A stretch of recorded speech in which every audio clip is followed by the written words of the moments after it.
Hola, bueno, hoy le vamos a dar a continuación con respecto a los criterios, diagnóstico y sintomatología. Donde vamos a desarrollar la unidad 3 y la unidad 4. La unidad 3 nos encontramos con el síndrome de Rett, que no está dentro de los TEA. Y la unidad 4 tenemos el síndrome desintegrativo de la infancia, el infantil. Bien, para poder dar comienzo vamos a hablar del síndrome de Rett, donde el síndrome de Rett fue identificado por un médico llamado Andreas Rett en el año 1966 y recién fue reconocido en el año 1983. Bien. ¿Qué es el síndrome de Rett? El síndrome de Rett es un trastorno neurológico infantil que solo afecta a las niñas, a las mujeres, y se caracteriza por tener una evolución normal, inicial, seguidamente de la pérdida del uso voluntario de las manos, retraso en el crecimiento del cráneo y la cabeza. Puede haber dificultades para caminar en la niña, convulsiones y retraso mental. ¿Sí? Eso es importante porque eso se da todo en lo que es el síndrome de Rett. Bien, ¿cuáles son las causas del síndrome de Rett? La causa del síndrome de Rett tiene que ver con respecto a las mutaciones, ¿sí? Mutaciones, alteraciones o defectos estructurales, ¿sí? Que tienen que ver por los genes. Los genes van a estar compuestos por ADNs y los genes están dispuestos una a otra en las estructuras que se llaman cromosomas. Entonces tiene que ver con respecto a que va a haber un defecto ahí, ¿sí? Que se mutan, ¿sí? Bien. Después vamos a continuar con respecto a la forma típica, que tiene que ver con respecto a ese desarrollo normal antes que aparezcan los síntomas graves, ¿sí? Que se dan en un periodo de tiempo, como el desarrollo prenatal y perinatal aparece normal, ¿sí? El desarrollo psicomotor aparentemente normal es hasta los 6 a 18 meses, ¿sí? Después del nacimiento. Ahí todavía no hay dificultades para lo que es la motricidad. El desarrollo del lenguaje aparentemente es normal, ¿sí?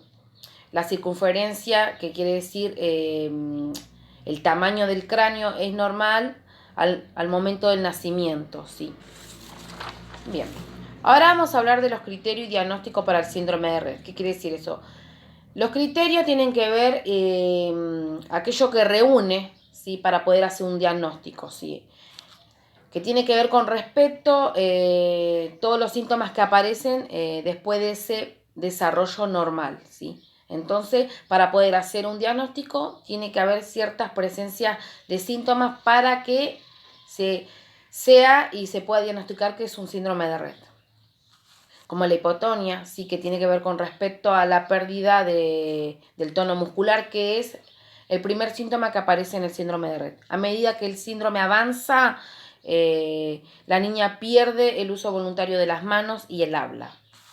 Aparecen estereotipias, sí, con respecto a manuales con el lavado de manos, deterioro severo del lenguaje, sí, donde no podemos encontrar que la niña balbucea, no puede desarrollar el lenguaje oral, ¿sí? Desaparece la comunicación y el contacto social en la niña. Apraxia, que tiene que ver con respecto a una pérdida de poder completar esos movimientos coordinados, si hay una pérdida ahí. Ataxia, que tiene que ver con respecto a la disminución de la capacidad de coordinar los movimientos. No se pueden dar de una manera coordinada los movimientos.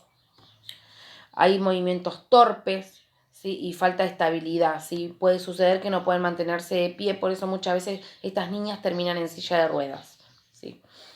Microcefalia, ¿sí? Acá tiene que ver cuando el tamaño de la cabeza es chica, está dentro de fuera de lo normal, ¿sí? La circunferencia.